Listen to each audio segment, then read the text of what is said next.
الف لام میم، الف لام میم یہ حروف مقطعات ہیں، اور یہاں سے ہمارا جو پہلا رکوع ہے وہ شروع ہوتا ہے۔ یہ رکوع آیت نمبر 1 سے آیت نمبر 7 پر مشتمل ہے۔ اچھا، مقطعات کے بارے میں آپ سے بات کر رہی تھی۔ مقطعات کا مطلب ہوتا ہے جدا جدا، ڈسکنیکٹڈ، ٹھیک ہے؟ تو حروف مقطعات کی بات کریں تو اس کا مطلب ہوتا ہے ڈسکنیکٹڈ لیٹرز، اور ان کا کیا میننگ ہے، اور یہ کس لیے اللہ تعالیٰ نے، کیا ریزن تھا کہ یہ قرآن کا حصہ ہیں، یہ نازل ہوئے اور وحی کے تھرو یہ آئے، اور قرآن میں ایک ان کی یہ ایک آیت کے فارم میں ہے۔ اس کا کیا ریزن ہے، واللہ عالم، یہ اللہ جانتے ہیں، اللہ کے رسول جانتے ہیں۔ لیکن اچھا، لوگوں نے اس کی بہت ساری تفسیر بھی کی، کسی نے اس کے کچھ ریزن بتائے، کسی نے کچھ ریزنز بتائے، کسی نے کچھ اس کا ایکسپلینیشن دیا، لیکن رسول اللہ صلی اللہ علیہ وسلم کی طرف سے ہمیں اس کا کوئی ایکسپلینیشن نہیں ملتا، اس لیے ہم اس کی تفسیر نہیں کر سکتے، ٹھیک ہے؟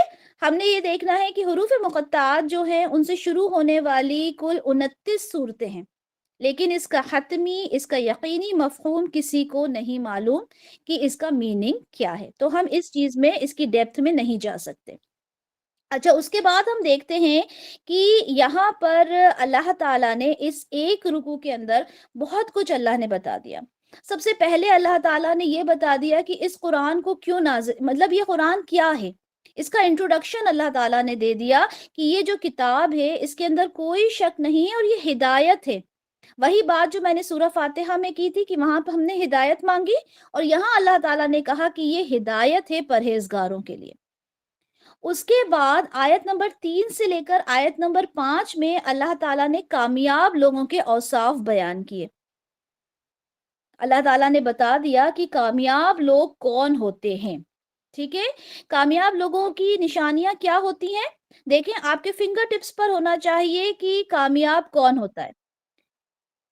جو لوگ غیب پر ایمان لاتے ہیں، نمبر 1، جو لوگ نماز قائم کرتے ہیں، نمبر 2، جو لوگ اللہ کے راستے میں خرچ کرتے ہیں، نمبر 3، جو لوگ ایمان لاتے ہیں قرآن پر اور ہر آسمانی کتاب پر، نمبر 4، اور نمبر 5ویں کیا چیز ہے، جو آخرت پر یقین رکھتے ہیں۔ یعنی جس انسان کے اندر یہ 5 کیریکٹرسٹکس پائی جاتی ہیں، ہر وہ انسان کامیاب ہے۔ اس کے بعد اللہ تعالیٰ نے اسی رکوع میں یہ بھی بتا دیا کہ ناکام کون ہے۔ پہلے کامیاب بتایا، پھر ناکام بتایا۔ ناکام کون ہے؟ ناکام وہ لوگ ہیں جو اللہ کے کلام کو، اللہ کے احکام کو، اللہ کی بات کو ماننے سے انکار کرتے ہیں، ان باتوں کو تسلیم کرنے سے انکار کرتے ہیں۔ ان کے لیے کیا ہے؟ ان کے لیے ناکامی ہے، وہ لوگ خسارہ اٹھانے والے ہیں۔ اللہ نے ان کے کانوں پر اور ان کے دلوں پر مہر کر دی ہے۔ تو یہ ساری باتیں ہم نے پہلے رکوع میں دیکھی۔ اچھا، اب جب رکوع نمبر دوسرا شروع ہوا تو رکوع نمبر 2 کے اندر آیت نمبر 8 سے لے کر آیت نمبر 20 پر وہ مشتمل ہے۔ یہاں پر منافقانہ کردار کی وضاحت کی گئی ہے۔ اچھا، منافق کون ہوتا ہے؟ اور اللہ تعالیٰ نے 13 آیات میں، یعنی پورا ایک رکوع صرف منافق کی وضاحت کی ہے۔ منافق ہوتا کون ہے؟ منافق وہ ہوتا ہے جو حق کو قبول تو کر لیتا ہے، لیکن جب اس کے تقاضے کے مطابق عمل کرنے کا جب وقت ہوتا ہے تو کیا کرتا ہے؟ وہ اپنی جان کی، اپنی مال کی قربانی دینے کو تیار نہیں ہوتا۔ یعنی وہ سامنے کچھ اور ہوتا ہے، پیٹھ پیچھے کچھ اور ہوتا ہے۔ اچھا، دیکھیں منافق کے بارے میں رسول اللہ صلی اللہ علیہ وسلم نے کیا فرمایا کہ وہ جب بات کرتا ہے تو جھوٹ بولتا ہے، وعدہ خلافی کرتا ہے، عہد کو پورا نہیں کرتا، امانت میں خیانت کرتا ہے، کوئی بات جھگڑا ہو جائے تو گالیاں دینے پر اتر آتا ہے۔ یہ ایک منافق کی نشانیاں ہوتی ہیں۔ اگر آپ چاہیں تو آپ ریفر کر سکتے ہیں صحیح بخاری کی حدیث نمبر 33 اور حدیث نمبر 34، ٹھیک ہے؟ اسی رکوع میں پھر اللہ تعالیٰ نے منافق کے بارے میں مثالوں کے تھرو بتایا۔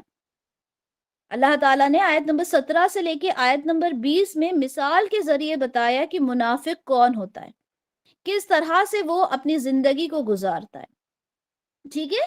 تو یہاں پر اس رکوع میں ہم نے کیا دیکھا؟ اس رکوع میں ہم نے یہ دیکھا کہ منافق کون ہوتا ہے، منافق وہ ہوتا ہے جو سامنے کچھ اور ہوتا ہے اور پیٹھ پیچھے کچھ اور ہوتا ہے. ڈبل فیسڈ انسان جس کو ہم کہتے ہیں وہ منافق ہوتا ہے. اور یہ بہت ایک، دیکھیے ایک تو مسلمان ہے، ٹھیک ہے، ایک تو مسلمان ہوتا ہے اور ایک کافر ہوتا ہے، لیکن منافق اس کے بیچ میں جھولتا رہتا ہے، نہ وہ ادھر کا ہوتا اور نہ ہی وہ ادھر کا ہوتا. تو یہ پورا جو رکو نمبر 2 ہے یہ منافق کے بارے میں ہے. ہم چلتے ہیں رکو نمبر 3 کی طرف. رکو نمبر 3 آیت نمبر 21 سے لے کر آیت نمبر 29 تک ہے، یعنی 21 to 29.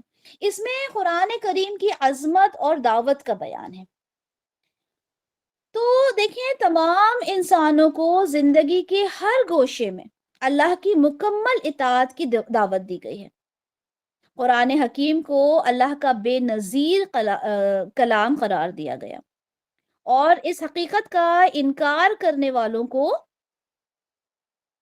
اس جیسے کلام کی محض ایک سورہ مقابلے میں لانے کا چیلنج کیا گیا. ہم نے کل جب انٹروڈکشن پڑھا تھا ہم نے یہ دیکھا تھا کہ اللہ تعالیٰ نے چیلنج کیا ہے لوگوں کو، ٹھیک ہے، منافق کو، مشرک کو یہ چیلنج کیا تھا کہ اگر تم کو یہ لگتا ہے کہ تم مطلب اس کو اگر یہ کہتے ہو کہ یہ جو کلام ہے یہ تو انسان کا لکھا ہوا ہے، رسول اللہ صلی اللہ علیہ وسلم نے اس کلام کو خود ہی بنا لیا ہے، تو ٹھیک ہے تم لے کر آؤ، اس کے جیسا کلام لے کر آؤ. اور پھر اللہ تعالیٰ کہتے ہیں کہ سارے لوگوں کو بلا لو اس جیسا کلام بنانے کے لیے. پھر اللہ تعالیٰ کہتے ہیں اگر تم ایسا نہ کر سکو، اور ہرگز ایسا کر ہی نہیں سکتے، یہ کیسے پاسبل ہے کہ اس کلام کے جیسا کلام کوئی انسان بنا سکے. تو اللہ تعالیٰ کہتے ہیں کہ ایسے انسان کے لیے جہنم تیار کر دی گئی ہے. اچھا دیکھیے قرآن کا ایک اصول ہے کہ جیسے ہی جہنم کا تذکرہ آتا ہے انسان ڈر جاتا ہے جہنم سے، تو فوراً اس کے بعد اللہ تعالیٰ جنت کا تذکرہ کرتے ہیں.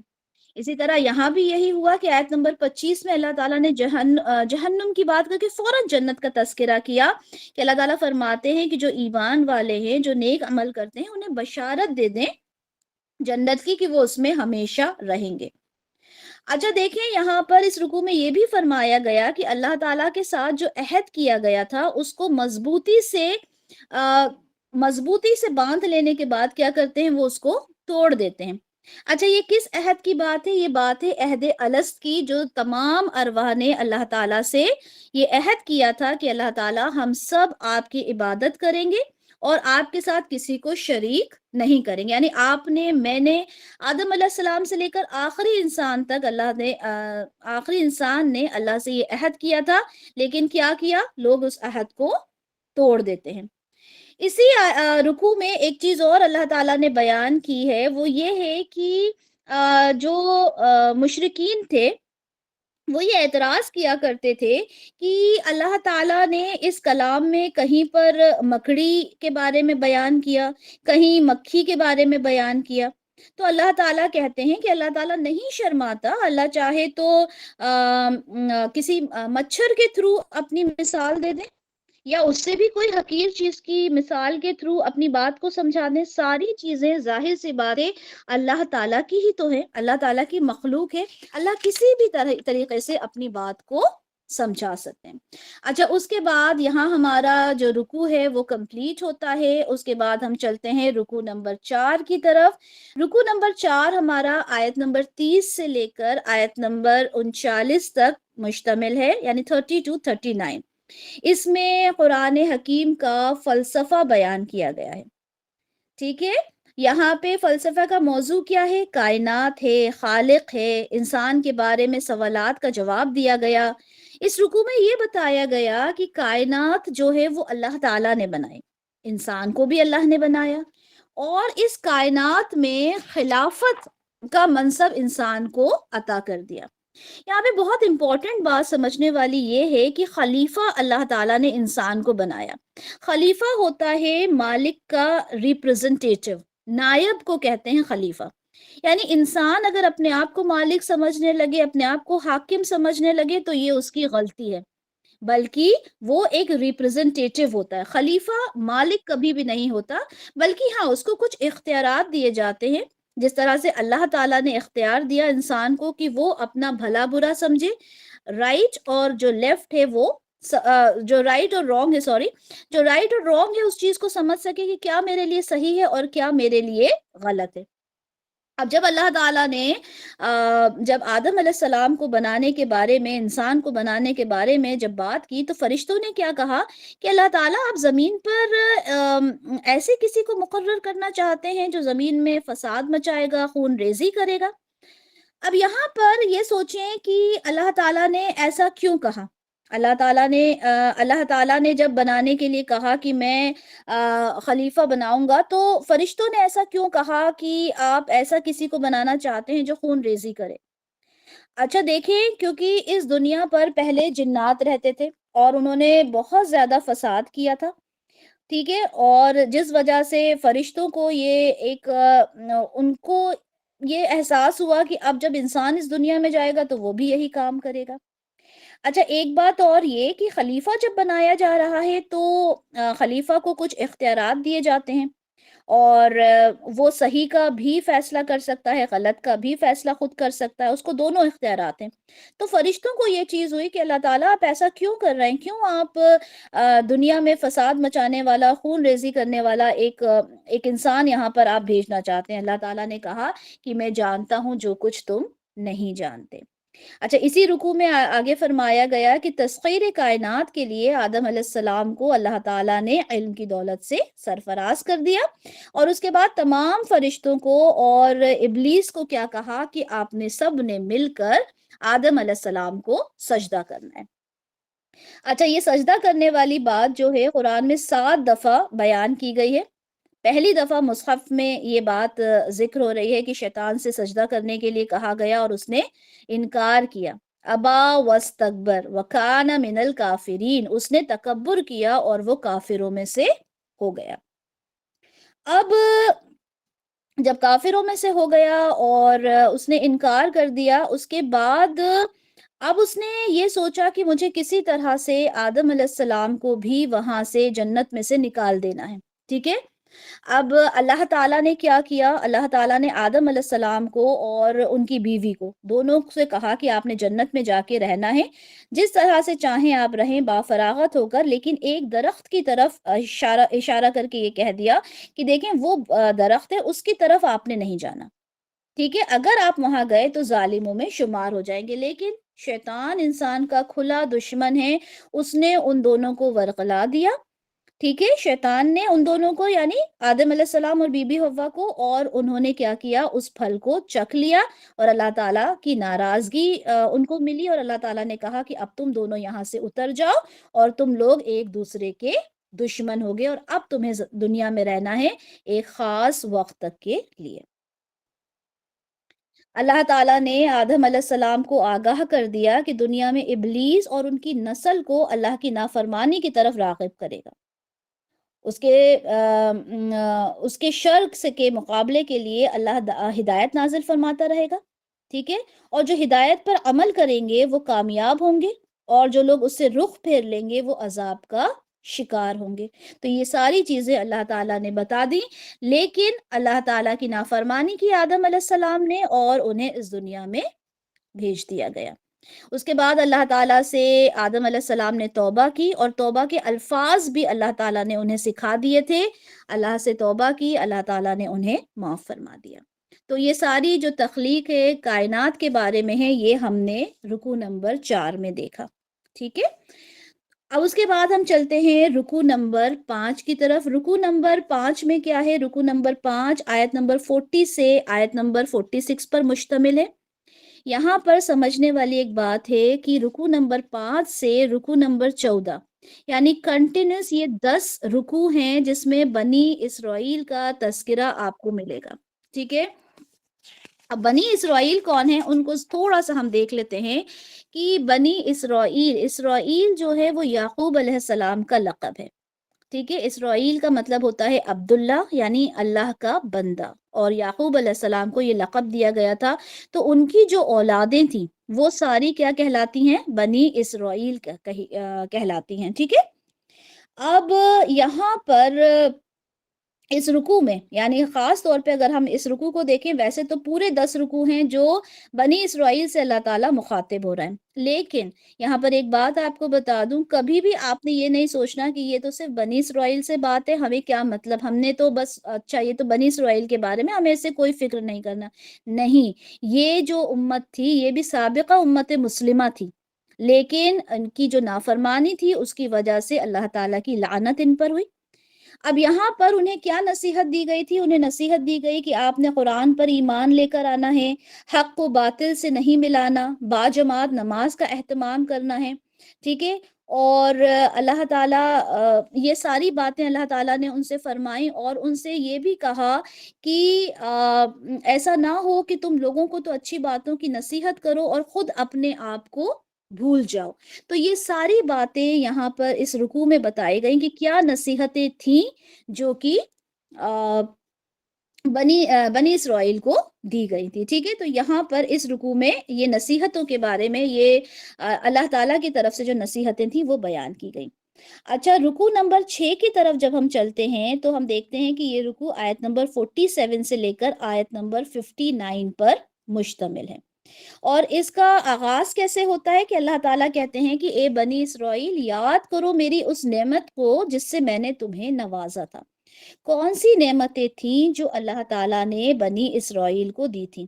ٹھیک ہے، یہ بہت امپورٹنٹ چیز ہے کہ آپ کو یہ بات معلوم ہونا چاہیے۔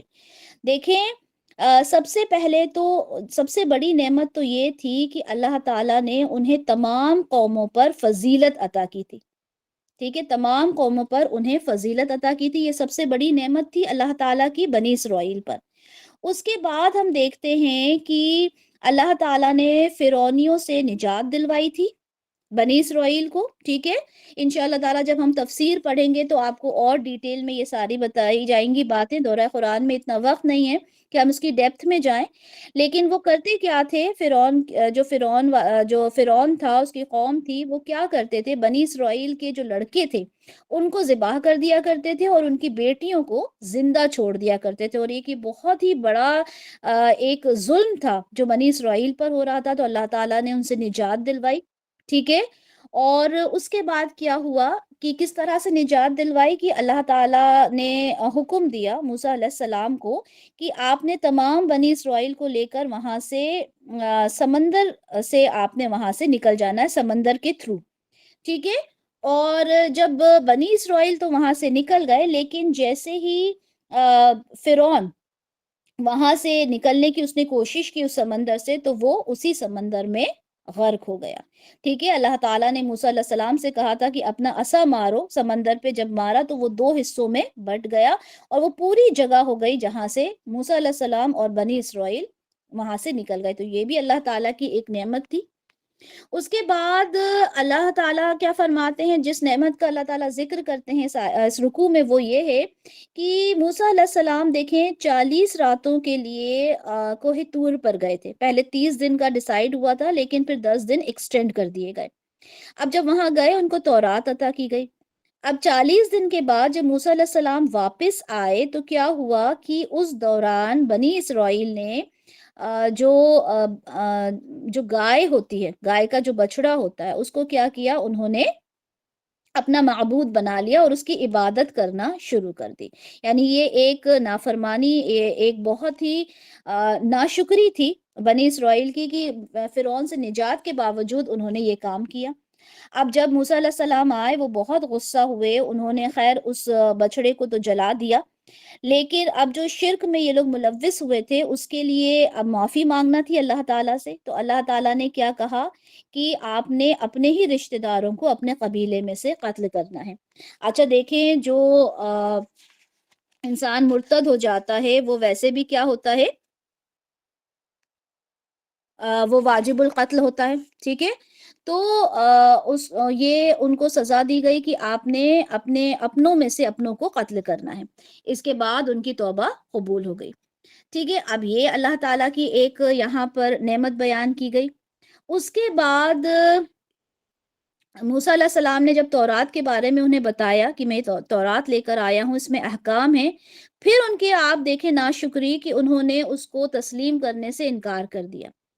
بنی اسرائیل نے کہا کہ جب تک ہم اللہ سے ہم کلام نہ ہو جائیں، ہم اس کو خود نہ دیکھ لیں، ہم اس وقت تک اس کلام کی اس کتاب کی تصدیق نہیں کریں گے۔ اب موسیٰ علیہ السلام نے اللہ سے دعا کی کہ اللہ تعالیٰ اب میں کیا کروں آپ بتائیں۔ تو اللہ تعالیٰ نے ان سے کیا کہا کہ آپ اپنے جو آپ کے قبیلے کے 70 نمائندے ہیں، ٹھیک ہے، 70 ریپرزنٹیٹیوز کو، 70 خاص لوگوں کو، 70 لوگوں کو آپ لے کر کوہ طور پر آ جائیں۔ موسیٰ علیہ السلام جب کوہ طور پر ان کو لے کر گئے تو ایک زوردار آسمانی دھماکہ ہوا جس سے سارے لوگ جو تھے وہ 70 کے 70 مر گئے۔ موسیٰ علیہ السلام گھبرا گئے کہ یہ تو بہت جو خاص لوگ تھے قوم کے، میں انہیں لے کر آیا اور یہ سب کے سب یہاں پر یہ تو اس دھماکے سے مر گئے۔ بڑے حیران پریشان ہوئے، انہوں نے اللہ تعالیٰ سے دعا کی اور اللہ تعالیٰ نے انہیں دوبارہ زندہ کر دیا۔ تو اگر دیکھا جائے تو یہ بھی ایک اللہ تعالیٰ کی نعمت تھی کہ مارنے کے بعد اللہ تعالیٰ نے انہیں دوبارہ زندہ کیا۔ اچھا، ایک اور بات جو پھر یہاں پر بتائی گئی ہے وہ یہ ہے کہ جب موسیٰ علیہ السلام یہاں سے جب مصر سے نکلے اور سینائی پیننسولا پہنچے تو وہاں پر انہیں جانا تھا فلسطین، لیکن فلسطین میں آلریڈی ایک بہت طاقتور قوم تھی جو وہاں پر تھی، اور اللہ تعالیٰ نے حکم دیا کہ آپ نے فلسطین پر حملہ آور ہونا ہے اور یہ تمہارے ہاتھ، تم فتح بھی حاصل کرو گے، یہ بھی بتا دیا۔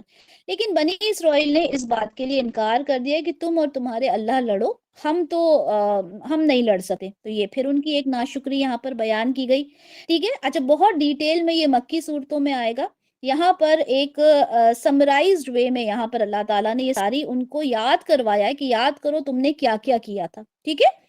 پھر اس کے بعد اب انہوں نے انکار کر دیا فلسطین میں انٹر ہونے سے، حملہ کرنے سے، تو وہ 40 سال تک جو جو یہ جو سینائی پیننسولا ہے وہاں کا جو ریگستان ہے اس میں 40 سال تک یہ لوگ مقید رہے۔ اچھا، اب وہاں پر کوئی سایہ نہیں تھا، دھوپ بہت تیز تھی، تو اب یہاں پر پھر اللہ کا ایک اور کرم ہوا، ایک اور نعمت ہم دیکھتے ہیں۔ کیا ہوا کہ اللہ تعالیٰ سے موسیٰ علیہ السلام نے دعا کی، بنی اسرائیل نے کہا کہ ہمیں سایہ چاہیے، تو اللہ تعالیٰ نے ایک بادل ان کے اوپر سایہ کر دیا، جہاں بھی وہ لوگ جاتے وہ بادل ان کے ساتھ ہوتا۔ سبحان اللہ، یہ اللہ تعالیٰ کی نعمت تھی بنی اسرائیل پر۔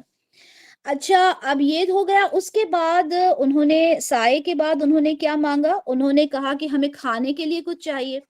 اب ریگستان میں کچھ کھانے کو نہیں ملنا تھا، تو اللہ تعالیٰ نے من اور سلوہ نازل کر دیا ان کے لیے۔ من کیا ہوتا تھا؟ رات کے وقت شبنم کے قطروں کی مانند اترتا تھا، اس میں شیرنی ہوتی تھی، اس کے قطرے زمین پر آ کر جم جاتے، دانوں کی صورت اختیار کر لیتے اور یہ اس کو کھاتے تھے، گویا کہ ان کو کاربوہائیڈریٹس پرووائڈ ہو جاتا تھا اس سے۔ اور سلوا کیا ہوتا تھا؟ ایک بٹیر کی طرح کا ایک پرندہ ہوتا تھا، شام کے وقت یہ جھنڈ کے جھنڈ آتے تھے، بنی اسرائیل کو کوئی ہنٹنگ وغیرہ نہیں کرنا پڑتی تھی، یہ ان پرندوں کو لیتے تھے، بھون کر انہیں کھا لیا کرتے تھے۔ تو یعنی کہ پروٹینز، کاربوہائیڈریٹس، ہر چیز ان کو پرووائڈ ہوتی تھی، یہ ہر طرح کی غذا جو تھی ان کو فراہم کر دی گئی تھی۔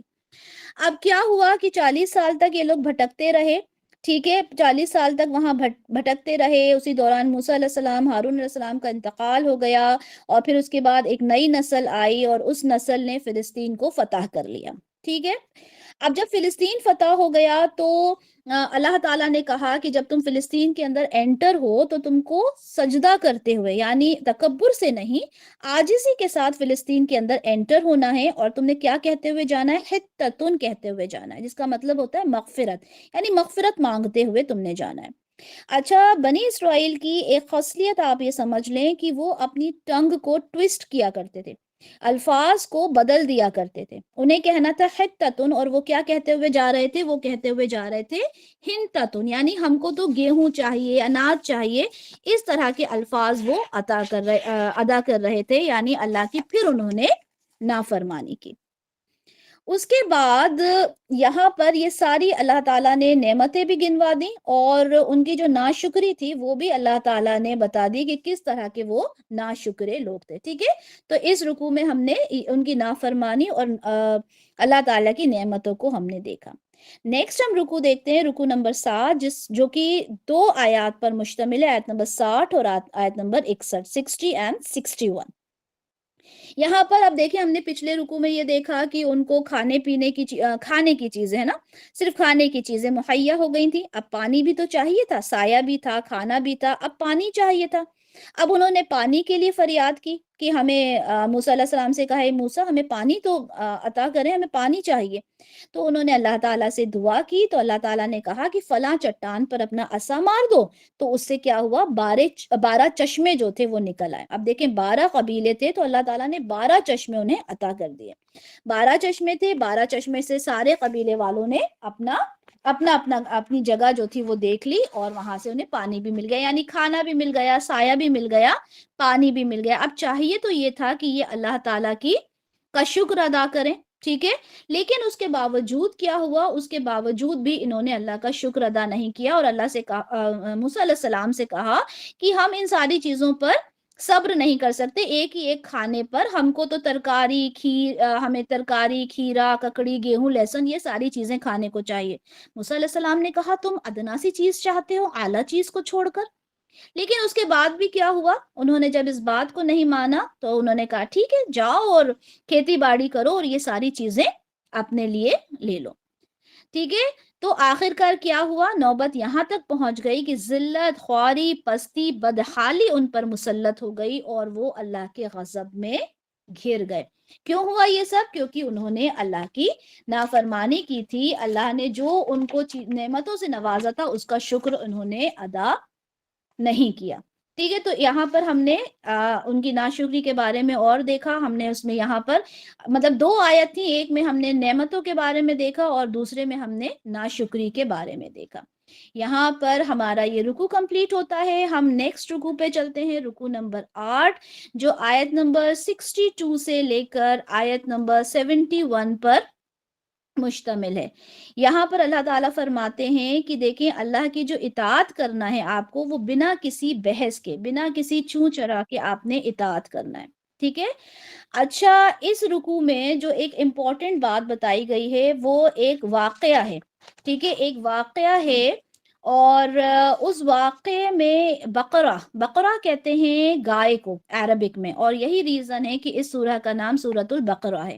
یہ اتنا امپورٹنٹ واقعہ تھا کہ اس کے نام پر اس سورہ کا نام رکھ دیا گیا۔ اچھا، ہوا کیا تھا، یہ اس واقعے کا یہاں پہ تذکرہ ہے اس رکوع نمبر 8 میں۔ ہوا یہ تھا کہ ایک شخص کا قتل ہو گیا اور قاتل کا پتہ نہیں چل رہا تھا۔ قبیلے والے آئے موسیٰ علیہ السلام کے پاس اور ان سے کہا کہ ہمیں قاتل کا پتہ نہیں چل رہا، جو قاتل ہے وہ کون ہے؟ موسیٰ علیہ السلام نے اللہ تعالیٰ سے کہا کہ اللہ تعالیٰ مجھے قاتل کا معلوم کرنا ہے۔ اللہ تعالیٰ نے کہا کہ آپ نے ایک گائے کو ذبح کرنا ہے، ٹھیک ہے، ایک گائے کو ذبح کرنا ہے اور اس کا گوشت کا ایک ٹکڑا لینا ہے، وہ مقتول پر آپ نے لگا دینا ہے۔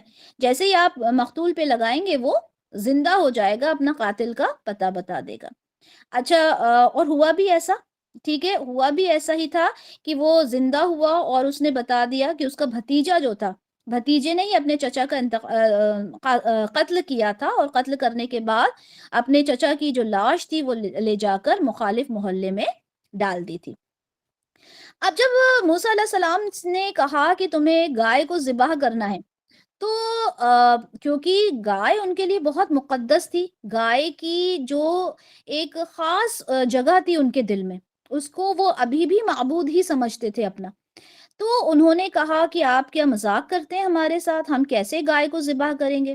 لیکن جب موسیٰ علیہ السلام نے کہا کہ تمہیں گائے کو ذبح کرنا ہے، تو انہوں نے ہیلا بہانا شروع کر دیا، سوالات شروع کر دیے۔ چاہیے تو یہ تھا کہ اللہ کا حکم ہے فوراً مان لیں، لیکن انہوں نے باتیں بنانا شروع کر دی، وہ گائے کیسی ہو، اس کا رنگ کیسا ہو، اس کی صفات کیسی ہو، 10 طرح کے سوال کیے۔ لیکن ظاہر سی بات ہے وہ سوالوں کے جواب اللہ سے مل رہے تھے ان کو۔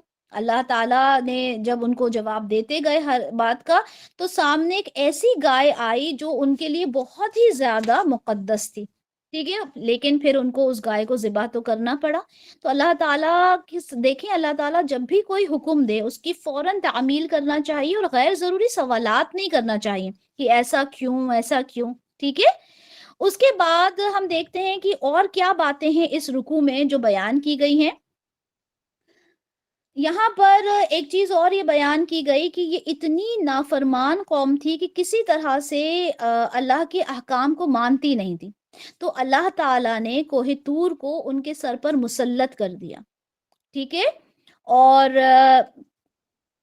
اس موقع پر اللہ تعالیٰ کا حکم ہوا کہ اللہ تعالیٰ کی نصیحت کو یاد کرو اور اللہ کا خوف اختیار کرو، اپنے گناہوں سے بچ جاؤ۔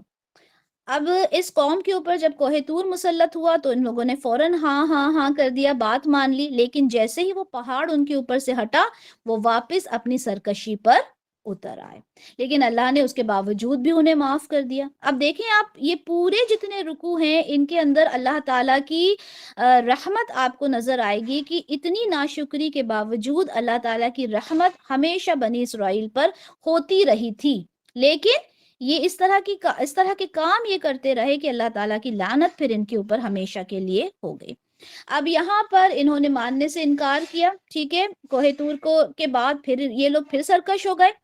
اس کے بعد ایک اور یہاں پہ واقعہ بیان کیا گیا ہے اسی رکوع میں، وہ یہ ہے کہ ایک قوم تھی بنی اسرائیل میں ہی، وہ لوگ کیا کرتے تھے کہ جو یہودیوں کا ایک خاص دن ہوتا ہے عبادت کا، ہفتے کا دن یعنی سیٹرڈے جس کو ہم بولتے ہیں، تو اس دن کوئی کام نہیں کر سکتے تھے، یہ لوگ صرف عبادت کرتے تھے، لیکن انہوں نے اس میں بھی حیلہ بہانہ بنایا۔ اللہ تعالیٰ نے ان سے کہا تھا کہ اس دن مچھلی نہیں پکڑنا، ٹھیک ہے، تو انہوں نے کچھ دوسرے اس کے آلٹرنیٹیوز یوز کیے، لیکن اللہ تعالیٰ کے جو احکام تھے انہیں ان کو نہیں مانا، احکام جو اللہ تعالیٰ کی طرف سے آرڈرز آئے تھے ان کو نہیں مانا۔ اس کی وجہ سے کیا ہوا؟ اس کی وجہ سے یہ ہوا کہ اللہ تعالیٰ نے ان کے چہروں کو مسخ کر کے انہیں بندر بنا دیا، اور کہا جاتا ہے کہ 3 دن کے بعد وہ سب مر بھی گئے تھے۔ تو یہ ساری باتیں ہمیں اس رکوع میں ملتی ہیں، ٹھیک ہے۔ رکوع نمبر 8 میں ہم نے 2 واقعات دیکھے، ایک یہ جو بندر جو قوم کو بنا دیا گیا تھا وہ، اس کے بعد ہم نے وہ دیکھا کہ کس طرح سے جب گائے کو مقتول کے اوپر اس کا ایک ٹکڑا ڈالا گیا، کس طرح سے اس نے اپنی بات کا اپنے قاتل کے بارے میں بتا دیا، ٹھیک ہے۔ اور ہم نے یہ بھی دیکھا کہ کس طرح سے کوہ طور کو ان کے اوپر مسلط کیا گیا تھا۔ اس کے بعد ہم چلتے ہیں رکوع نمبر 9 کی طرف۔ رکوع نمبر 9 آیت نمبر 72 سے لے کر آیت نمبر 82 پر مشتمل ہے، ٹھیک ہے۔ اچھا، اس رکوع میں بنی اسرائیل کی جو عوام تھی ان کے بارے میں ان کو آگاہ کیا جا رہا ہے کہ وہ شریعت کا علم رکھتے ہی نہیں تھے۔ کون؟ بنی اسرائیل جو تھے وہ شریعت کا علم نہیں رکھتے تھے، اور اپنی خواہشات کی پیروی کو ہمیشہ شریعت پر وہ ترجیح دیا کرتے تھے۔ یہاں پر مسلمانوں کو بتایا جا رہا ہے اس رکوع میں کہ تم کیا یہ توقع رکھتے ہو کہ یہ لوگ یعنی جو یہودی ہیں، کیا یہ لوگ تم پر ایمان لے کر آ جائیں گے؟ حالانکہ ایسے لوگ بھی ہیں جو اللہ کا کلام سنتے ہیں، سمجھتے ہیں، لیکن وہ اس میں چینجز کر دیتے ہیں۔ یہ لوگ کیا کرتے تھے؟ یہ جو یہودی علماء ہوتے تھے وہ چینجز کر دیا کرتے تھے تورات میں، اس کو بدل دیا کرتے تھے، ٹھیک ہے۔ اب جب کچھ لوگوں کو جب پتا چلتا تھا کہ یہ اللہ کے رسول ہیں، ٹھیک ہے، علماء کو تو معلوم ہی تھا کہ یہ اللہ کے رسول ہیں، لیکن عام لوگوں کو بھی جب معلوم چلتا اور وہ جا کر ان سے تورات کے بارے میں کچھ بتا دیا کرتے تھے مسلمانوں کو، تو یہودی علماء اس چیز سے بہت زیادہ ناراض ہوا کرتے تھے، ٹھیک ہے۔ تو اللہ تعالیٰ فرماتے ہیں کہ دیکھیں، ہلاکت ہے، بربادی ہے ایسے لوگوں کے لیے جو کتاب اپنے ہاتھ سے لکھتے ہیں اور پھر یہ کہتے ہیں کہ یہ اللہ کی طرف سے ہے۔ پھر اس کے بعد ان کا ایک اور دعویٰ تھا جو اسی رکوع میں ہم کو ملتا ہے، وہ یہ کہتے تھے کہ جہنم کی آگ تو ہمیں چھو ہی نہیں سکتی مگر گنتی کے چند دن۔ تو اللہ تعالیٰ کہتے ہیں کہ کیوں؟ کیا میں نے تم سے کوئی عہد کیا ہے؟ کیا تمہاری کتابوں میں کہیں ایسا لکھا ہے کہ تمہیں جہنم کی آگ صرف چند دن چھوئے گی اور اس کے بعد تم نجات پا جاؤ گے؟ اپنے اس گناہ کی وجہ سے وہ ہمیشہ ہمیشہ جہنم میں رہیں گے، لیکن جو ایمان لائیں گے، نیک عمل کریں گے، وہ جنت والے ہوں گے اور ہمیشہ جنت میں رہیں گے۔ اس کے بعد ہم رکوع نمبر 10 کی طرف چلتے ہیں۔ رکوع نمبر 10 آیت نمبر 83 سے لے کر آیت نمبر 86 پر مشتمل ہے۔ 10ویں رکوع میں بنی اسرائیل سے ایک عہد شریعت لینے کا ذکر ہے۔ انہوں نے شریعت پر عمل کرنے کا عہد لیا تھا، لیکن کیا کیا؟ اس عہد کو توڑ دیا۔ کیا تھا وہ عہد؟ ہم دیکھتے ہیں کہ اللہ تعالیٰ فرماتے ہیں اس رکوع میں کیا فرماتے ہیں کہ اللہ کے سوا کسی کی عبادت نہیں کرنا، ماں باپ کے ساتھ، رشتہ داروں کے ساتھ، یتیموں کے ساتھ، مسکینوں کے ساتھ نیک سلوک کرنا، لوگوں سے بھلی بات کہنا، نماز قائم کرنا، زکوٰۃ دینا، لیکن لوگوں نے کیا کیا؟ کچھ لوگوں کو چھوڑ کر سب نے اس عہد کو بھلا دیا، سارے لوگوں نے اس عہد کو بھلا دیا، تو اس ناشکری کی بات یہاں پر کی گئی۔ اچھا، یہ بھی کہا گیا تھا کہ آپس میں ایک دوسرے سے جنگ نہیں کرو گے، آپس میں بھائی بھائی بن کر رہو گے، لیکن اب یہ کیا کرتے تھے کہ یہ کتاب کے ایک حصے کو تو مان لیا کرتے تھے، لیکن کتاب کے دوسرے حصے کو چھوڑ دیا کرتے تھے، یعنی ایک حصہ مان لیا، ایک حصے کو چھوڑ دیا۔ جب ان سے یہ کہا گیا کہ تم لوگ آپس میں جنگ نہیں کرو گے، آپس میں مل جل کر رہو گے، تو انہوں نے اس بات کو تو بالکل نہیں مانا۔ کیا کرتے تھے وہ کہ جو 12 قبیلے تھے ان سے انہوں نے 12 حکومتیں بنا لیں جب فلسطین میں رہنے لگے۔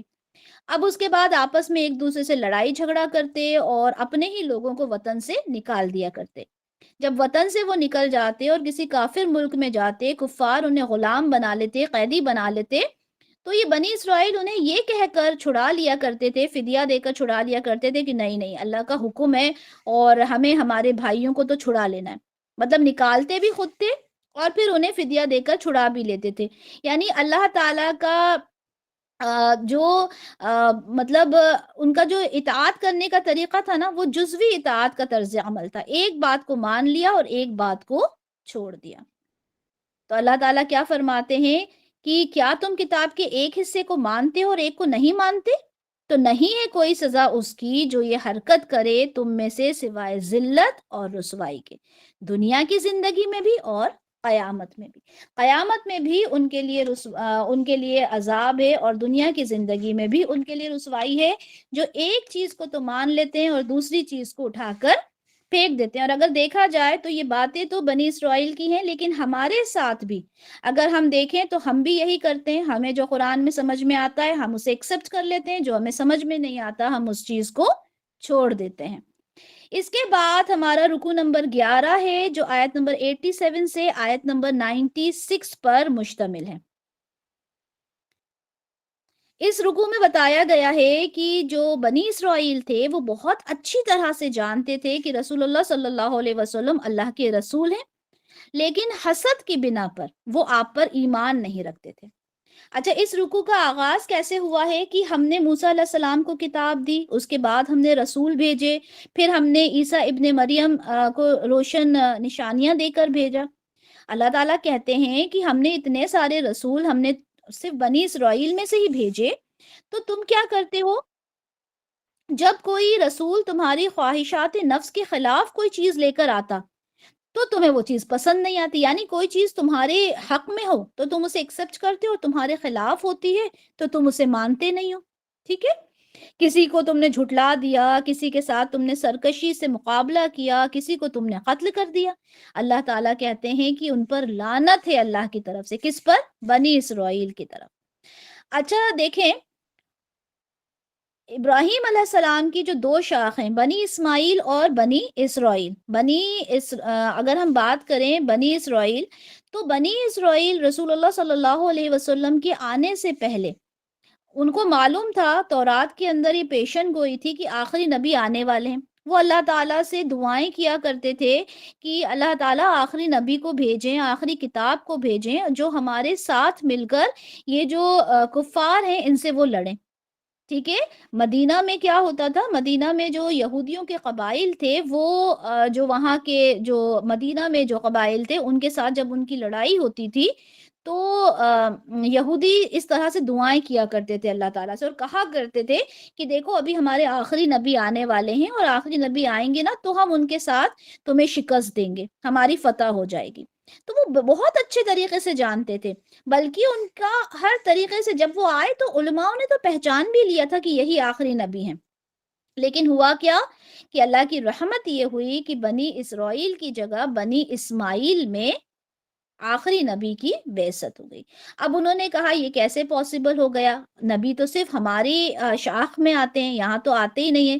تو اسی زدہ کی وجہ سے جو یہود تھے وہ سرکشی پر اتر گئے۔ اب جب ان سے کہا جاتا کہ ایمان لے کر آؤ اس پر جو اللہ نے نازل کیا، یعنی قرآن کے اوپر، تو وہ کیا کہتے تھے کہ ہم تو ایمان رکھتے ہیں اس پر جو ہم پر نازل کیا گیا، یعنی ہم تو تورات پر ایمان رکھتے ہیں۔ تو اس پر اللہ تعالیٰ کہتے ہیں کہ اچھا ٹھیک ہے، تم اپنے ہی نبیوں پر ایمان رکھتے ہو، اپنی کتابوں پر ایمان رکھتے ہو، تو پھر تم نے کیوں قتل کیا؟ ان نبیوں کو جو تمہاری شاخ میں آئے تھے، بنی اسرائیل میں سے آئے تھے، تو تم نے کیوں قتل کیا لوگوں کو؟ اگر تم واقعتاً ایمان رکھنے والے ہو، اچھا تم ایمان رکھنے والے ہو، پھر تم نے بچڑے کو کیوں اپنا معبود بنا لیا جب موسیٰ علیہ السلام کو ہتور پر گئے تھے؟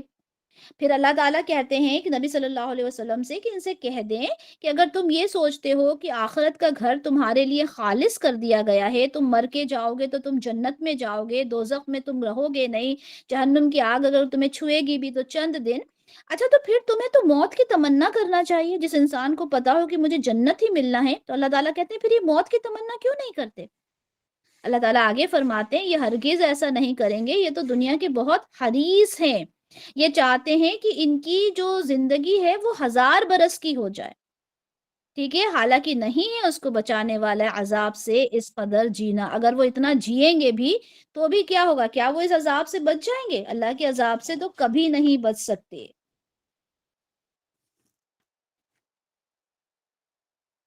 اس کے بعد ہم چلتے ہیں رکوع نمبر 12 کی طرف، جو کہ آیت نمبر 97 سے آیت نمبر 103 پر مشتمل ہے، ٹھیک ہے۔ یہاں پر بنی اسرائیل کی حضرت جبرائیل علیہ السلام سے دشمنی کا تذکرہ ہے۔ دشمنی کیسے وہ دیکھتے ہیں کہ جب رسول اللہ صلی اللہ علیہ وسلم کی بعثت جو تھی وہ بنی اسماعیل میں ہو گئی، ٹھیک ہے، تو ان کو یہ چیز کسی طرح بھی سمجھ میں نہیں آ رہی تھی، وہ کہتے تھے یہ پاسبل ہی نہیں ہے، اور وہ ان کا یہ بھی کہنا تھا کہ معاذ اللہ جبرائیل علیہ السلام کی کوئی شرارت ہے اس میں، انہوں نے وہی جو بنی اسرائیل میں لے کر آنا چاہیے تھی وہی وہ بنی اسماعیل میں بھیج دی، کیونکہ وہ تو امی قوم ہے، ان کے پاس نہ کبھی کوئی شریعت آئی نہ کبھی کوئی کتاب آئی، تو وہ یہ تک کہا کرتے تھے کہ جبرائیل علیہ السلام ہمارے دشمن ہیں، اور ان کو بہت برا بھلا کہتے تھے۔ اس پر اللہ تعالیٰ کہتے ہیں کہ کان کھول کر سن لو، جو کوئی بھی دشمن ہے اللہ کا، اس کے فرشتوں کا، اس کے رسولوں کا، جبرائیل علیہ السلام کا، میکائیل علیہ السلام کا، تو وہ اللہ کا دشمن ہے۔ اچھا یہ لوگ کیا کرتے تھے؟ جو یہود علماء تھے وہ پیشن گوئیاں جو تورات میں تھی رسول اللہ کی، ان کو چھپانے کی خاطر کیا کرتے تھے؟ تورات کو پس پشت ڈال دیا کرتے تھے، اور جب عوام ان سے آ کر یہ پوچھتی کہ کیا یہ وہی ہے جن کا آپ ہم سے ذکر کیا کرتے تھے کہ آخری نبی آنے والے، تو یہ باتوں کو پلٹ دیا کرتے تھے، کیونکہ کہتے تھے کہ نہیں نہیں ہمیں پکا یقین نہیں ہے کہ یہ وہی ہے یا نہیں ہے۔ اچھا دیکھیں اس کے بعد آ، یہ بتایا گیا اسی رکوع کے اندر کہ بنی اسرائیل کا یہ حال تھا کہ وہ دین کی جو اصل حقیقت تھی اس کو چھوڑ کر جادو کے پیچھے چل پڑے تھے، اور یہ کب کی بات ہے کہ ان لوگوں نے کیا کیا کہ سلیمان علیہ السلام کے اوپر یہ داغ لگانے کی کوشش کرتے تھے، اور یہ کہتے تھے کہ سلیمان علیہ السلام کے پاس جنات ان کے تابع نہیں تھے، بلکہ وہ تو جادو کے زور پر ہواؤں کو اور فضاؤں پر حکومت کیا کرتے تھے۔ اچھا سلیمان علیہ السلام کے بارے میں آپ سب کو معلوم ہونا چاہیے کہ سلیمان علیہ السلام کے تابع میں جنات تھے، اور ان کے تھرو وہ ہر کام کروا سکتے تھے جنات کے تھرو، ٹھیک ہے۔ تو اب یہاں پر انہوں نے سلیمان علیہ السلام حالانکہ انہی کی شاخ میں سے تھے نا، بنی اسرائیل میں سے تھے، لیکن اس کے باوجود بھی ان کو بھی تہمت لگائی کہ وہ ان کی جنات ان کے تابع نہیں تھے، بلکہ وہ تو جادو کیا کرتے تھے۔ تو یہاں پر اللہ تعالیٰ نے فرمایا کہ ہرگز بھی ایسا نہیں ہے، سلیمان علیہ السلام ہرگز ایسا نہیں کر سکتے، جادو تو کفر ہے، اور انہوں نے کبھی ایسا نہیں کیا۔ اچھا اس زمانے میں کیا ہوتا تھا کہ جنات جو تھے وہ انسانوں کو جادو وغیرہ سکھایا کرتے تھے، اور یہ بہت فارم میں تھا، ہم کوئی چیز کہتے ہیں نا بہت فارم میں تھا، تو جادو جو تھا اس وقت بہت زیادہ فارم میں تھا۔ اب آزمائش کے لیے اللہ تعالیٰ نے اس زمانے میں کیا کیا، دو فرشتے ہاروت اور ماروت کو زمین پر اتارا، انسانی شکل میں آئے، اور وہ لوگوں کو جادو سکھایا کرتے تھے، لیکن وہ خود بھی کہتے تھے کہ دیکھو یہ جادو مجھ سے نہ سیکھو، یہ جادو کفر ہے، اور اس کو اگر تم سیکھو گے تو بہت بڑی آزمائش میں تم لوگ پہنچ جاؤ گے۔ اب انہوں نے تو حجت قائم کر دی ہے بتا کر کہ یہ جادو کفر ہے، لیکن لوگوں نے اس بات کو مانا ہی نہیں۔ اب دیکھیں اللہ تعالیٰ نے یہ فرشتوں کے تھرو یہ انسان کو بتا دیا کہ یہ جو جادو تم لوگ کرتے ہو یہ ایک بہت ہی غلط چیز ہے، اللہ کی طرف سے جو رسولوں کو جو معجزے دیے جاتے ہیں وہ ایک الگ چیز ہے، تم اس جادو میں جو مبتلا ہو یہ اپنے آپ میں ایک بہت ہی گناہ کا کام ہے، اس سے بچ جاؤ۔ لیکن وہ لوگ اس بات کو نہیں مانتے تھے، ہاروت اور ماروت کی بھی بات انہوں نے نہیں مانی۔ اچھا، جو گناہ اس وقت بہت زیادہ تھا وہ کیا ہوتا تھا کہ ایک آدمی دوسرے آدمی کی جو بیوی ہوتی تھی، وہ کہتا تھا کہ وہ اس سے اس کا دل الگ ہو جائے اور وہ میرے اوپر عاشق ہو جائے۔ یہ سب سے بڑا جادو تھا جو اس زمانے میں لوگ کروایا کرتے تھے۔ مطلب اخلاقی زوال کا یہ وہ انتہائی درجہ تھا جس میں لوگ مبتلا تھے۔ لیکن یہاں پہ یہ بھی بات سمجھ لیں کہ ایمان کا تقاضا یہ ہونا چاہیے کہ بندہ مومن کو یہ یقین ہو کہ اللہ کے اذن کے بغیر نہ کوئی چیز انسان کو فائدہ پہنچا سکتی ہے اور نہ ہی کوئی نقصان۔ تو یہ یہاں پر رکو نمبر 12 ہم نے دیکھا جو آیت نمبر 97 سے آیت نمبر 103 پر مشتمل تھا۔ ہم چلتے ہیں رکو نمبر 13 کی طرف۔ رکو نمبر 13 آیت نمبر 104 سے آیت نمبر 112 پر مشتمل ہے۔ یہاں پر سوال یہ ہوا کہ تورات کو منسوخ کیوں کر دیا، نئی شریعت کیوں آ گئی؟ ٹھیک ہے، یہ سوال کیا کرتے تھے بنی اسرائیل، جس کا جواب اس رکوع میں دیا گیا کہ اللہ نے تورات کو کیوں منسوخ کیا؟ کہ اللہ تعالیٰ بادشاہ ہے، اس کو اختیار ہے کہ جب چاہے اپنے فرامین کو بدل دے۔ ٹھیک ہے، بندوں کا وہ خیر خواہ ہے اللہ تعالیٰ، اور ان کی سہولیت کے حساب سے وہ تدریجاً احکامات جو ہے وہ نازل کرتا ہے۔ ایک حکم کو منسوخ کر دیا جاتا ہے، اس کے بعد دوسرا کوئی حکم ہے جو نازل کر دیا جاتا ہے۔ قرآن میں بھی ایسا ہوا ہے، کئی آیات ہیں جو آپ کو بتائی جائیں گی کہ یہ آیات منسوخ ہیں کیونکہ اللہ تعالیٰ نے اس کے بعد کوئی دوسرا حکم نازل کر دیا۔ یہاں پر ایک امپورٹنٹ چیز سمجھنے کی ہے، وہ یہ ہے کہ موسیٰ علیہ السلام، عیسیٰ علیہ السلام، نوح علیہ السلام، رسول اللہ صلی اللہ علیہ وسلم، سب کا جو دین تھا وہ ایک ہی تھا۔ جو فرق تھا وہ شریعت کا فرق تھا۔ تعلیمات میں کچھ تو حصے ایسے ہوتے ہیں جو ایٹرنل ہیں، یعنی شروع سے تھے اور ہمیشہ سے رہیں گے، لیکن کچھ احکام ایسے ہوتے ہیں جو زمانے کی مناسبت سے چینج کر دیے جاتے ہیں۔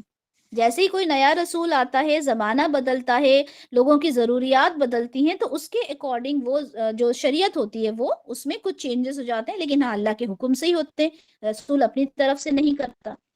تو رسول اللہ صلی اللہ علیہ وسلم نے بھی جب شریعت کو چینج کیا تو ان لوگوں کا سوال یہ تھا کہ آپ نے اگر آپ کہتے ہو کہ ایک ہی دین ہے موسیٰ علیہ السلام کا، وہی اللہ کو آپ بھی مانتے ہو ہم بھی مانتے، تو آپ نے اس شریعت کو چینج کیوں کر دیا؟ ٹھیک ہے، تو اور کیا چیزیں یہاں پر بتائی گئیں اس رکوع میں؟ ایک تو یہ بہت امپورٹنٹ بات تھی کہ انہوں نے یہ سوال کیا کہ اس شریعت کو آپ نے کیوں چینج کیا اگر آپ یہ مانتے ہو کہ یہ موسیٰ علیہ السلام کی شریعت ہے۔ اس کے بعد یہاں پر جو اور چیزیں بیان کی گئیں اس رکوع میں، وہ کیا دیکھتے ہیں؟ جہاں پہ یہ رکوع شروع ہوا ہے، سب سے پہلے تو یہاں پر وہی والی بات یہاں پر بھی آپ دیکھیں گے کہ جو ان کا ایک طرز عمل تھا یہودیوں کا، کہ وہ زبان کو ٹویسٹ کر کے بات کو چینج کر دیا کرتے تھے۔ یہاں پر اہل ایمان سے اللہ تعالیٰ فرماتے ہیں کہ تم رائنا مت کہو بلکہ انظرنا کہو۔ ہوتا کیا تھا کہ جو یہودی تھے اور منافقین نے بھی ان کی باتوں کو سن لیا تھا، سمجھ لیا تھا، سیکھ لیا تھا، بلکہ وہ کرتے کیا تھے کہ اپنی زبان کو ٹویسٹ کرتے تھے اور رائنا کے بدلے رائنا کہا کرتے تھے۔ اب رائنا کا مطلب کیا ہوتا ہے؟ رائنا کا مطلب ہوتا ہے ذرا ہماری رعایت کیجئے، دوبارہ بات کو سنا دیجئے، دوبارہ بات کو سمجھا دیجئے، ہم نے سنا نہیں۔ لیکن اب یہ منافقین کیا کرتے تھے؟ راعینا کہا کرتے تھے، جس کا مطلب ہوتا تھا ہمارے چرواہے، معاذ اللہ۔ ٹھیک ہے، اور دل میں خوش ہوتے تھے کہ ہم رسول اللہ کو معاذ اللہ چرواہا بلا رہے ہیں۔ تو یہاں پر اللہ تعالیٰ اہل ایمان سے کیا کہہ رہے ہیں کہ جب بھی تم محفل میں جاؤ تو رائنا مت کہو، کہو ہی مت رائنا، بلکہ کہو انظرنا، یعنی اے نبی ہماری طرف تھوڑی توجہ فرما لیں، ہمیں تھوڑی مہلت دے دیں تاکہ ہم بات کو سن لیں۔ اس کے بعد اس رکوع میں جو چیز فرمائی گئی وہ یہ ہے کہ اللہ تعالیٰ فرماتے ہیں کہ دیکھیں ابھی مدنی دور کا آغاز ہوا ہے، ابھی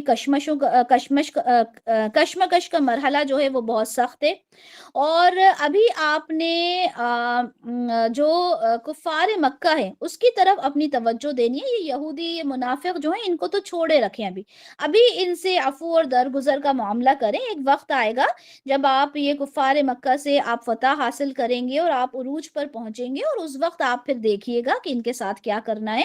ابھی ان کو مطلب ان کی طرف آپ ابھی نہ سوچیں۔ اچھا، جب یہ نئی امت مسلمہ تشکیل پا رہی تھی تو یہودی اور نصرانی کہنے کو تو وہ ایک دوسرے کے دشمن تھے، لیکن رسول اللہ صلی اللہ علیہ وسلم کے خلاف دونوں ایک ساتھ آ گئے تھے، دونوں دوست بن گئے تھے۔ انہوں نے مل کر یہ کہنا شروع کر دیا کہ جنت میں کوئی بھی داخل نہیں ہو سکتا سوائے یہودی اور نصرانی، یعنی ہم ہی ہیں جنت میں جانے والے۔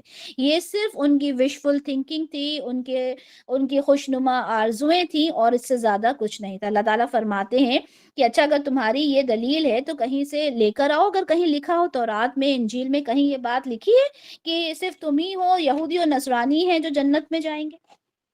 اس کے بعد ہم چلتے ہیں رکو نمبر 14 کی طرف۔ رکو نمبر 14 ہم دیکھتے ہیں آیت نمبر 113 سے لے کر آیت نمبر 121 پر یہ مشتمل ہے۔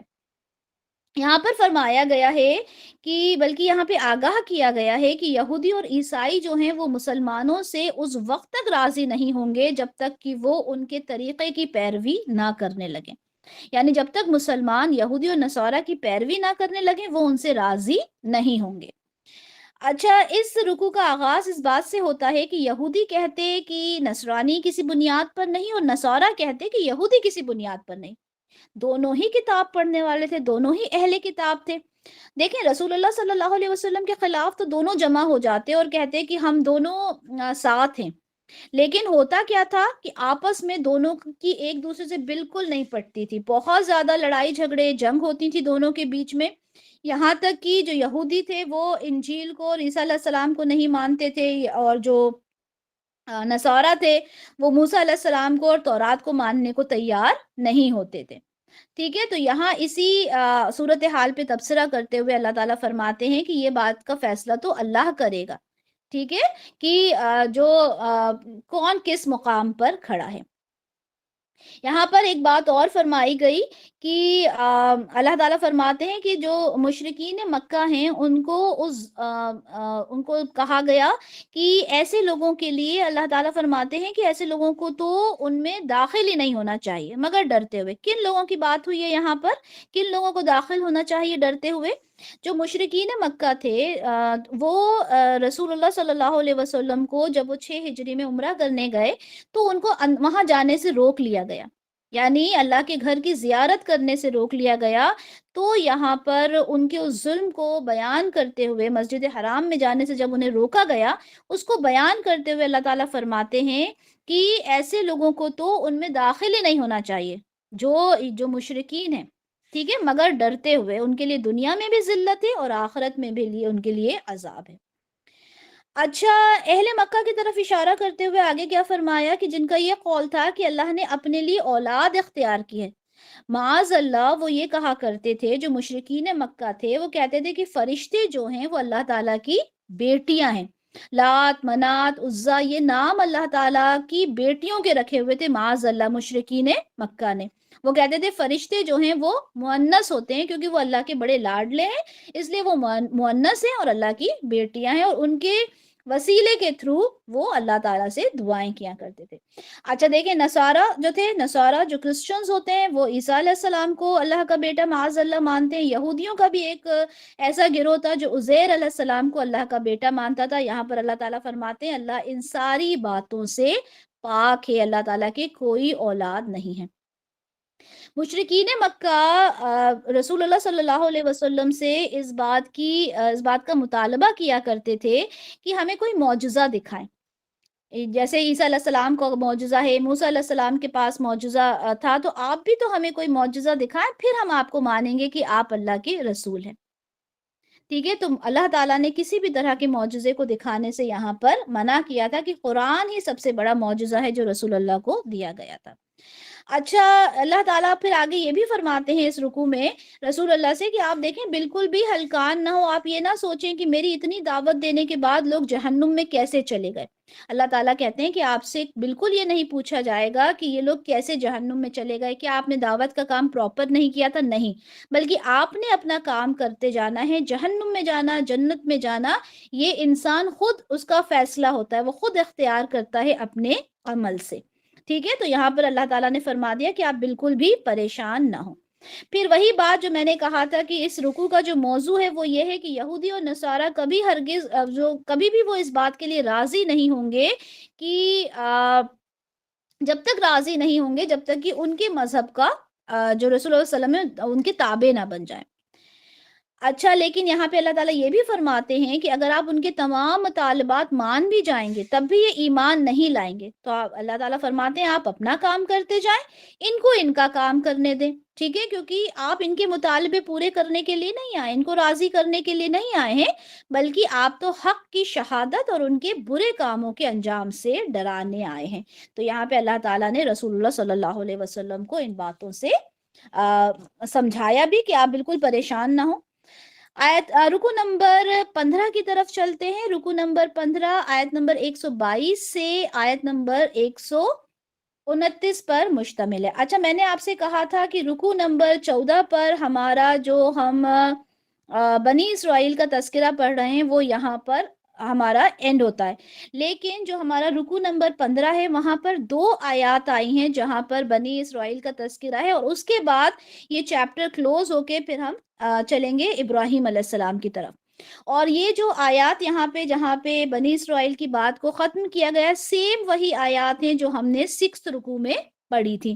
یہاں پہ بھی وہی کہا گیا کہ اے بنی اسرائیل، یاد کرو میری اس نعمت کو جس سے میں نے تمہیں نوازا تھا، ٹھیک ہے؟ تو انہی چیزوں کے ساتھ یہاں پر جو بنی اسرائیل کا تذکرہ ہے وہ ختم ہوتا ہے۔ یہاں پر اب ہم دیکھتے ہیں کہ ابراہیم علیہ السلام کے بارے میں بات آ رہی ہے کہ ابراہیم علیہ السلام کو اس کے رب نے چند باتوں سے آزما لیا تھا، اور جب ان سب کو پورا کر دیا تھا تو کیا ہو گیا تھا؟ اللہ تعالیٰ نے کہا کہ میں تمہیں سارے تمام لوگوں کا پیشوا یعنی امام بناؤں گا۔ اب یہاں پر دیکھیں کہ حضرت ابراہیم علیہ السلام کو اللہ تعالیٰ نے آزمایا، ٹھیک ہے؟ اور ان کو آزمایا، ان کی اولاد کے تھرو آزمایا، کس طرح سے انہیں ذبح کرنے کے لیے کہہ دیا گیا تھا، لیکن وہ اپنی ہر آزمائش میں پوری طرح سے فٹ بیٹھے تھے، ٹھیک ہے؟ کبھی انہوں نے یہ نہیں کہا کہ میں اس کام کو نہیں کر سکتا، بلکہ ہر کام کو اللہ کی مرضی سمجھ کے، اللہ کا حکم سمجھ کے انہوں نے کیا، اور اسی کے بدلے اللہ تعالیٰ نے ان کو نعمتوں سے نوازا تھا، ٹھیک ہے؟ کیا نعمتوں سے نوازا تھا؟ کہ انہیں اللہ تعالیٰ نے تمام انسان کا امام بنایا تھا۔ اب یہاں پر دیکھیں کہ اگر ابراہیم علیہ السلام کو ہم دیکھیں تو وہ جد امجد ہیں، سب جد الانبیاء ہیں، ٹھیک ہے؟ وہ انہی سے تو اسماعیل علیہ السلام بھی ہیں، انہی سے اسحاق علیہ السلام ہیں، یعنی بنی اسماعیل اور بنی اسرائیل دونوں جو شاخیں ہیں وہ ہیں تو ابراہیم علیہ السلام سے۔ اسی لیے بنی اسرائیل کا تذکرہ کرنے کے فوراً بعد ابراہیم علیہ السلام کے بارے میں بات ہو گئی۔ اب یہاں پر اللہ تعالیٰ سمجھا رہے ہیں کہ دیکھو یہ جو دوسری نسل ہے بنی اسرائیل، جو بنی اسماعیل ہے، وہ بھی تو ابراہیم علیہ السلام کی ہی نسل ہے، اور انہیں یہ سمجھایا جا رہا ہے کہ دیکھیں حضرت ابراہیم علیہ السلام نے ہی تو خانہ کعبہ کی تعمیر کی تھی، ٹھیک ہے؟ اور اب اسے اہل توحید کا مرکز بنایا جا رہا ہے، تو یہ سب ابراہیم علیہ السلام نے ہی تو اس کی جو فاؤنڈیشن ہے وہ رکھی تھی۔ تو یہاں پر اگر ہم دیکھیں تو 15ویں رکوع سے 18ویں رکوع تک یہ ساری جو گفتگو ہوگی اس کا اصل مضمون جو ہے وہ تحویل قبلہ ہے، ٹھیک ہے؟ یہاں پر اس کی فاؤنڈیشن جو ہے، جو بیس ہے وہ بنایا جا رہا ہے ان 2 رکوع میں۔ اور اللہ تعالیٰ نے ان کو، ابراہیم علیہ السلام کو حکم دیا تھا، ٹھیک ہے، کہ وہ بیت اللہ کو اس کی تعمیر کریں۔ آیت نمبر 125 میں پوری ڈیٹیل ہے، اور اللہ تعالیٰ نے ابراہیم علیہ السلام، اسماعیل علیہ السلام سے کہا تھا کہ اس جگہ کو طواف کرنے کے لیے آپ نے پاک کرنا ہے اور اس کو نماز کی جگہ بنا دینا ہے۔ تو جب یہ ساری چیزیں ہو گئیں تو پھر ابراہیم علیہ السلام نے اللہ تعالیٰ کے حضور دعا کی تھی، جو کہ آیت نمبر 126 سے آیت نمبر 129 میں ہے، ٹھیک ہے؟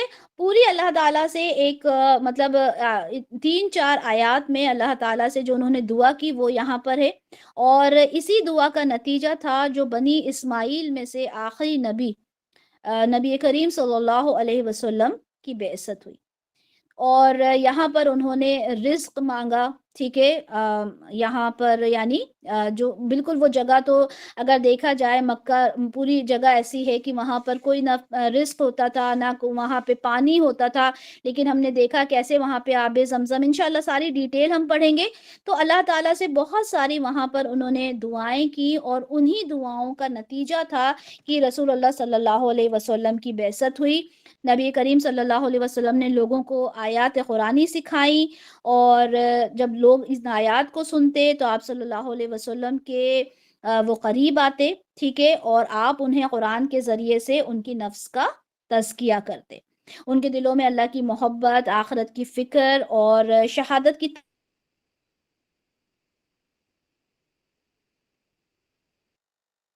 تڑپ پیدا ہو جاتی تھی جب رسول اللہ کے پاس آتے۔ یہ سارے کس کے بدولت ہوا؟ اللہ تعالیٰ سے۔